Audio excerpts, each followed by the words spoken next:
قرآن نے بھی یہی رویہ اپنایا ہے. آپ دیکھیے مثال کے طور پہ 3 آیتیں میں پیش کروں گا دلیل کے طور پہ. آپ خود دیکھیے کہ یہ چیز ادھر آپ کو نظر آ رہی ہے یا نہیں نظر آ رہی ہے. اب دیکھیے سورہ عمران جو کہ 30 نمبر کا سورہ ہے، اس کی 28ویں آیت ہے، 20th آیت ہے. اس میں اللہ کیا فرما رہے ہیں آپ دیکھیے. اللہ فرماتے ہیں اعوذ باللہ من الشیطان الرجیم لا يتخذ المؤمنون الكافرين اولیاء من دون المؤمنون ومن يفعل ذلك فليس من الله في شيء إلا أن تتقوا منهم تقاه ويحذركم الله نفسه وإلى الله المصير. دیکھیے اس کا ترجمہ کیا ہے اردو میں.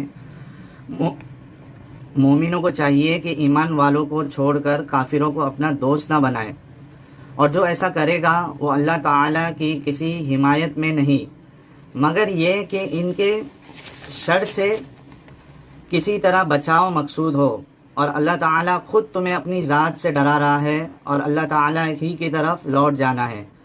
اب دیکھیے آپ جس طریقے سے کوئی آپ کی پوری قوم کو جنرلائز کر دے تو آپ کو دکھ ہوتا ہے، اسی طریقے سے قرآن نے کیا فرمایا ہے مومنوں سے کہ کافروں کو اپنا دوست مت بناؤ. جو مسلمان ہیں ان کو یہ تعلیم دی جا رہی ہے کہ کافروں کو اپنا دوست مت بناؤ. آپ خود سوچئے آپ کے کئی سارے دوست ہوں گے. کافر کسی کہتے ہیں؟ کافر وہی ہے نا جو اسلام کو نہیں مانے، انکار کرے اللہ کا رسول کا، وہ سب کافر ہو جاتے ہیں. مثال کے طور پہ اسلام کو چھوڑ کے، مسلمانوں کو چھوڑ کے جو بھی مذہب کے لوگ ہیں، ہندو ہے، سکھ ہے، عیسائی ہے، یہ سب کافر کی گنتی میں ہی آتے ہیں نا. تو یہاں اللہ فرما رہے ہیں کہ کافروں سے دوستی مت کرو. آپ خود سوچو اگر آپ قرآن کی تعلیم پر چلو گے تو آپ کسی کافر سے آپ دوستی کر ہی نہیں سکتے ہو. حالانکہ آپ کے کئی دوست ہیں جو کافر ہے، ہندو ہے، سکھ ہے، عیسائی ہے، ایتھیسٹ ہے، لیکن قرآن کی تعلیمات پہ آپ چلو گے تو بالکل دوستی نہیں کر سکتے ان سے. اور دوسری چیز آپ دیکھیے اس آیت میں ایک ایکسیپشن بھی دیا گیا ہے کہ ٹھیک ہے اگر کافروں سے ہو سکتا ہے کہ تم کو پریشانی ہو، آپ کو ایسا لگ رہا ہے کہ وہ تم کو پریشان کریں گے تو پھر آپ دوستی کر لو ان سے، تو پھر آپ کو یہ چھوٹ ہے، ورنہ دوستی مت کرنا. اور اللہ تم کو خود ڈرا رہا ہے اس بات سے کہ مت کرنا. اب سوچئے کیا چیز ہے یار. آپ کو پتا ہوگا کہ اسلام میں منافق کا ایک کانسیپٹ ہے. منافق کس کو کہتے ہیں؟ جو سامنے طور پہ اسلام مسلمان ہونے کی بات کرتا ہے لیکن دل میں اس کے اندر اسلام نہیں ہے، اس کو منافق کہا جاتا تھا. برابر کہ دل میں کچھ اور ہے اور زبان پہ کچھ اور ہے، دکھاوے میں کچھ اور ہے. اب یہ اس میں منافقت آپ کو نظر نہیں آ رہی ہے کہ اللہ فرما رہے ہیں کہ آپ کافروں سے دوستی مت کرو. اور جنرل ٹرم ہے، مطلب اس میں سب کافر آ جاتے ہیں. اور اس میں ایک منافقت یہ ہے کہ اگر ان سے ڈر ہے کہ وہ تم کو پریشان کریں گے. مثال کے طور پہ اگر آپ ایک ایسے ایریا میں رہتے ہیں جہاں ہندو زیادہ ہے یا کافر زیادہ ہے اور آپ کو ڈر لگ رہا ہے کہ یہ ہم کو پریشان کریں گے، تو وہاں آپ کو اجازت ہے کہ آپ ٹھیک ہے دوستی کر لو.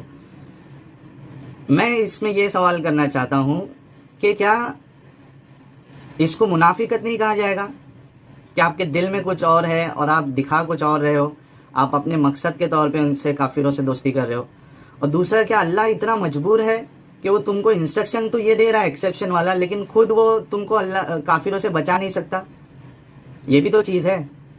اچھا اس میں بھی کوئی جیسے عام طور پہ جو اسلامک اسکالرس ہوتے ہیں یا اسپیکرس ہوتے ہیں وہ ادھر یہ مغالطہ دیتے ہیں کہ یہ سب کافروں کی بات نہیں ہو رہی ہے، یہ کچھ خاص اس ٹائم پہ جو کافر تھے ان کی بات ہو رہی ہے. میں کہتا ہوں کہ اگر یہ ان اسپیسیفک کافروں کی بات تھی تو ان جنرل کیوں قرآن میں بتایا گیا ہے؟ یہ تو ان جنرل سبھی کافروں کو اس کے اندر ڈھکیل لیا گیا ہے. اگر یہ صحیح ہے تو کوئی ہر مسلمان کو ٹیررسٹ بولے تو وہ کیوں نہیں صحیح ہے؟ وہ آپ کو کیوں غلط لگتا ہے؟ اسی کو تو ڈوگلا پن کہتے ہیں. تو اب اس بات پہ غور کریے کہ جتنے عام کافر ہے ادھر ایک عام حکم ہے کہ ان کو اپنا دوستی مت بناؤ. اسی طریقے سے اور ایک آیت میں اپنی دلیل میں پیش کرنا چاہوں گا. سورہ عمران کی 32 نمبر کی آیت ہے. اللہ فرماتے ہیں قُلْ أَطِيعُوا اللَّهَ وَالرَّسُولَ فَإِن تَوَلَّوْا فَإِنَّ اللَّهَ لَا يُحِبُّ الْكَافِرِينَ. کیا فرماتے ہیں اللہ؟ کہہ دیجئے کہ اللہ اور اس کے رسول کی اطاعت کرو. اگر یہ منہ پھیر لے تو بے شک اللہ کافروں سے محبت نہیں کرتا. اب دیکھیے ادھر بھی وہی رویہ اپنایا گیا ہے کہ سیدھا ایک جنرل ٹرم بتا دیا گیا ہے کہ جو کافر ہے اللہ اسے محبت نہیں کرتا ہے. سیم وہی چیز یہاں بھی آپ یہ نہیں بول سکتے ہو کہ وہ خاص کافروں کے لیے تھا. ادھر تو سب کافروں کی بات کر رہے یا خاص بھی تھا تو لیکن ادھر جو ورڈ ٹرم یوز ہوا ہے اس میں سب کافر انکلوڈ ہو جاتے ہیں. نہ ہندو نہ سکھ نہ عیسائی یہ سب کوئی بھی اللہ اور اس کے رسول کی اطاعت نہیں کرتے. یہ سب کافر ہے تو اللہ ان سب سے محبت نہیں کرتا ہے.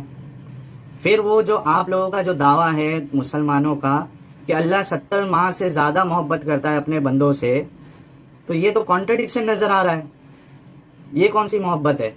ایک جگہ پہ آپ کہتے ہو کہ اللہ 70 ماہ سے زیادہ محبت کرتا ہے اپنے بندوں سے اور ادھر اللہ قرآن میں فرما رہے ہیں کہ اللہ کافروں سے محبت نہیں کرتا. اس بات پہ آپ غور کیجئے. پھر اور ایک لاسٹ اس بات پر میں اگزامپل دینا چاہوں گا یا دلیل کے طور پہ پیش کرنا چاہوں گا. سورہ توبہ کی آیت ہے, سورہ نمبر 9 ہے, آیت نمبر 5 ہے, جو کہ جس کے وجہ سے مسلمانوں کو بہت سننا پڑتا ہے اور پھر وہ اس کا کلیریفیکیشن لوگوں کو دیتے بیٹھتے. میں خود اس میں سے ایک شامل ہوں جب میں مسلمان تھا. اب دیکھیے اس میں اللہ کیا فرما رہے, اعوذ باللہ من الشیطان الرجیم فَإِذَا انْسَلَخَ الْأَشْهُرُ الْحُرُمُ فَاقْتُلُوا الْمُشْرِكِينَ حَيْثُ وَجَدتُّمُوهُمْ. کیا فرما رہے؟ پھر حرمت والے مہینوں کے گزرتے ہی مشرکوں کو جہاں پاؤ قتل کرو.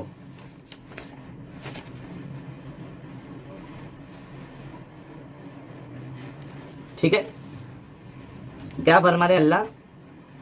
سورہ توبہ کی جو 5ویں آیت ہے, آگے آیت کنٹینیو ہے لیکن جو میں اس میں سے مین چیز ہے وہ آپ کو بتانا چاہ رہا ہوں کہ اللہ ادھر فرما رہے کہ جہاں مشرک ملے اس کو حرمت کے مہینے کے بعد جہاں مشرک ملے اس کو قتل کر دو. اب اس میں بھی ہاں مجھے پتا ہے کہ یہ آیت اگر آپ کانٹیکس میں دیکھو گے تو یہ ان مشرکوں کی بات ہو رہی ہے جس نے معاہدہ توڑ دیا تھا.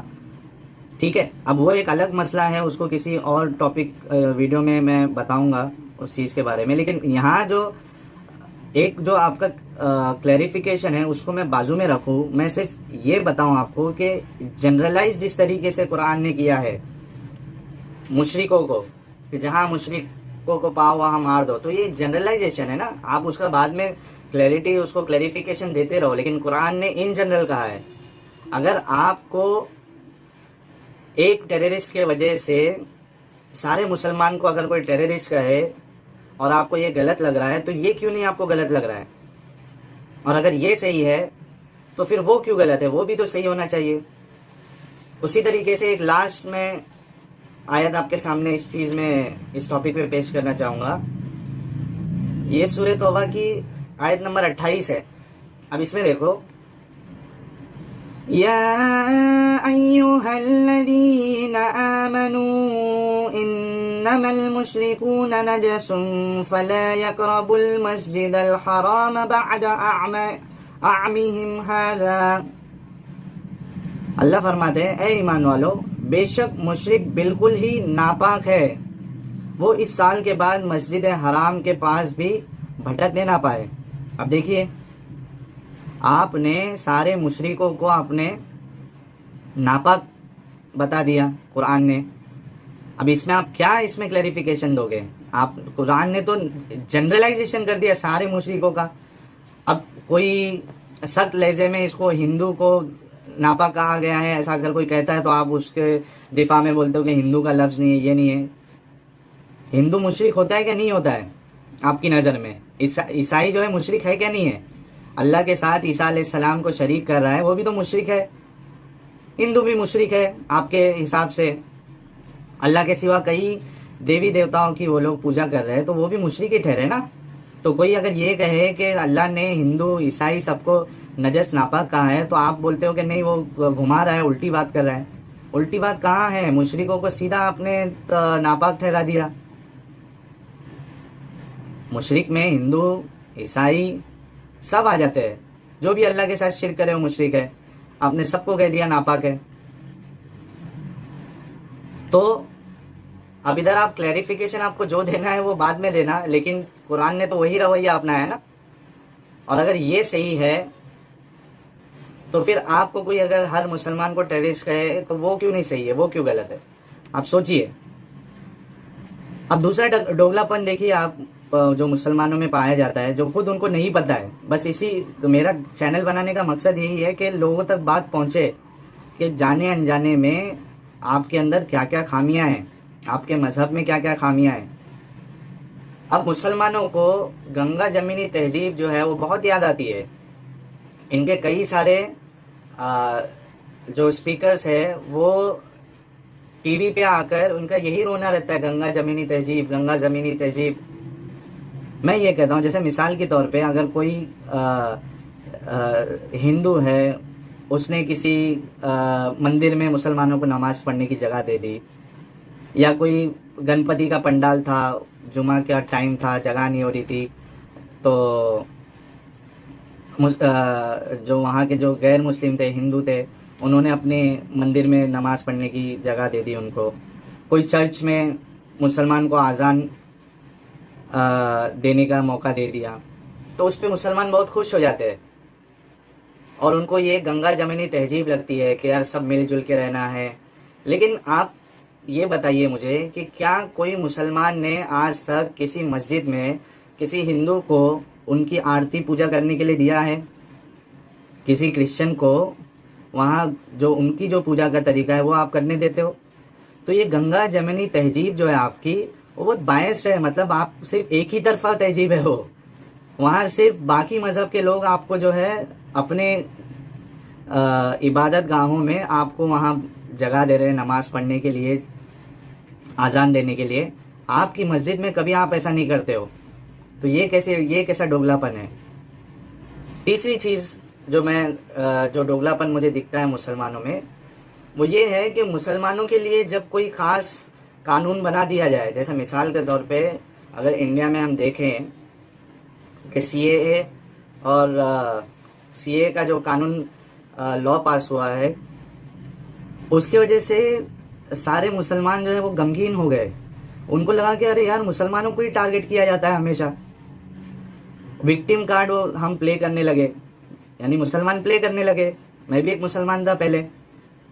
سڑک پہ آ جاتے ہیں مسلمان اس کا ویرودھ کرنے کے لیے. جب کوئی ایسا خاص قانون آپ کو ایسا لگتا ہے کہ یہ مسلمانوں کے لیے بنا ہے, لیکن آپ دیکھیے کہ اسلام مذہب نے کیا کیا ہے.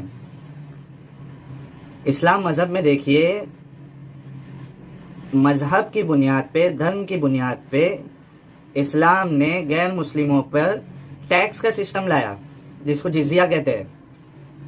اب آپ خود بتائیے کہ یہ کیسا ڈوگلا پن ہے. آپ کے اوپر کوئی اسپیسیفک قانون بنایا جائے تو آپ کو وہاں غلط لگتا ہے, لیکن اسلام نے بھی یہی رویہ اپنایا ہے. غیر مسلموں کو جزیہ دینا پڑتا تھا. اگر آج بھی اگر اسلامک شریعت آ جائے تو غیر مسلمانوں کو جزیہ دینا پڑے گا, ٹیکس دینا پڑے گا سیفٹی کے لیے اپنی. تو یہ ہوئی کہ نہیں ہوئی ناانصافی کہ مذہب کی بنیاد پہ ٹیکس فکس کیا جائے؟ اگر انڈیا میں ایسا قانون نکل جائے کہ صرف مسلمانوں کو ہی ٹیکس دینا ہے اگر انڈیا میں رہنا ہے, تو آپ کو کیسا لگے گا؟ اسلام نے بھی تو یہی کیا. سیم اب اور اگر ایک مثال دے دوں میں, جو پردے کا سسٹم تھا وہ مسلمان عورتوں کے لیے تھا. جو باندیاں تھیں ان کے لیے پردہ نہیں تھا. پردے کا سسٹم صرف مسلمانوں کے لیے تھا. چاہیے تو میں ایک حدیث ریفرنس میں آپ کے لگا دوں گا جس میں صحابی فرماتے ہیں کہ اگر اللہ کے نبی نے صفیہ بنت خوئی کی جو شادی کا موقع ہے اس کے بارے میں یہ حدیث ہے اس میں صحابی فرماتے ہیں کہ اگر اللہ کے نبی نے ان سے شادی کی ہوگی تو یہ ہمارے سامنے پردہ کرے گی، اگر اللہ کے نبی نے ان سے شادی نہیں کی اور یہ ایک اگر لونڈی ہے تو یہ ہمارے سامنے پردہ نہیں کرے گی، پردہ کر کے نہیں آئے گی۔ تو آپ دیکھیے، مسلمان عورتوں کے لیے الگ قانون، اور جو باندھی ہے ان کے لیے الگ قانون۔ تو جس بات سے آپ ناراض ہوتے ہو، آپ کو غلط لگتی ہے، وہی چیز جب اسلام میں آپ دیکھتے ہو تو آپ کو غلط کیوں نہیں لگتی ہے یہ سب چیزیں؟ اور ایسی کئی ساری چیزیں ہیں، لیکن چونکہ ویڈیو بہت بڑی ہو جائے گی، اس کے لیے یہ 3 یا 4 چیز جو میں نے بتایا ہوں یہ بھی کافی آپ کے سمجھنے کے لیے، جیسے کئی سارے چیز ہے جو ڈبل سٹینڈرڈ ہے مسلمانوں میں، کہ وہ اپنے لیے تو اس کو غلط مانتے ہیں، لیکن جب وہی چیز اپنے مذہب میں ہے وہ چیزیں تو اس کو غلط نہیں مانتے۔ اب اس پہ غور و فکر کریے، اور میں کہتا ہوں کہ ایک انسان کو انسان بننا چاہیے، اس کو اسلام کی کوئی ضرورت نہیں ہے۔ اور اگر آپ کھلے دل سے یہ چیزوں کو سنیں گے تو ضرور آپ کے پاس اس بات کا کوئی جواب نہیں ہوگا، کیونکہ میں جب ویڈیو بناتا ہوں تو ایسی چیزیں رکھتا ہوں جس کا جواب نہیں ہوگا۔ اور اگر کسی کو لگتا ہے کہ میں نے غلط چیزیں بتائی ہے تو کمنٹ میں مینشن کریے کہ کدھر میں غلط بول رہا ہوں اور آپ کے پاس اس کا کیا جواب ہے۔ تو دوستو، میں آپ سب سے پھر سے ریکویسٹ کرنا چاہوں گا کہ میرے اس چینل کو زیادہ سے زیادہ سبسکرائب کرے، شیئر کرے لوگوں کے ساتھ، اپنے مسلم فرینڈ کے ساتھ بھی شیئر کرے، نان مسلم فرینڈ کے ساتھ بھی شیئر کرے۔ اور دیکھیے، کئی لوگ نے مجھے میسیج کیا کہ آواز ٹھیک نہیں ہے، تو میں ایک بتا دوں کہ میں ریئل آواز اپنی نہیں رکھ رہا ہوں، حالانکہ میں آج لائٹ میں آ گیا، ورنہ میری باقی ویڈیوز وداؤٹ لائٹ کی ہوتی تھی۔ تو آپ تھوڑا سا اس کو جھیل لیجئے، اور میرے پاس اچھا سسٹم بھی نہیں ہے، ساؤنڈ والا موبائل بھی کوئی اتنا خاص نہیں ہے۔ اور دیکھیے، سب پیپر پہ میں جو آیتیں تلاوت کرتا ہوں وہ میں پیپر پہ لکھ کر کرتا ہوں، کیونکہ میرے پاس اور ایک موبائل بھی نہیں ہے تاکہ میں اس میں سے پڑھ سکوں ڈائریکٹلی۔ تو جیسے جیسے میرا چینل آگے بڑھے گا اور کوئی اگر مانیٹری ہیلپ بھی اگر مجھے کرے گا تو میں باقی سارے سسٹم ایسے لے لوں گا کہ آگے آپ کو اچھی آواز میں اور اچھے طریقے سے ویڈیو ملے۔ تب تک کے لیے آپ اس بات پہ دھیان دیجئے کہ میں کیا چیزیں آپ کو بتا رہا ہوں۔ اپنا خیال رکھیے اور زیادہ سے زیادہ ویڈیو کو شیئر کریے۔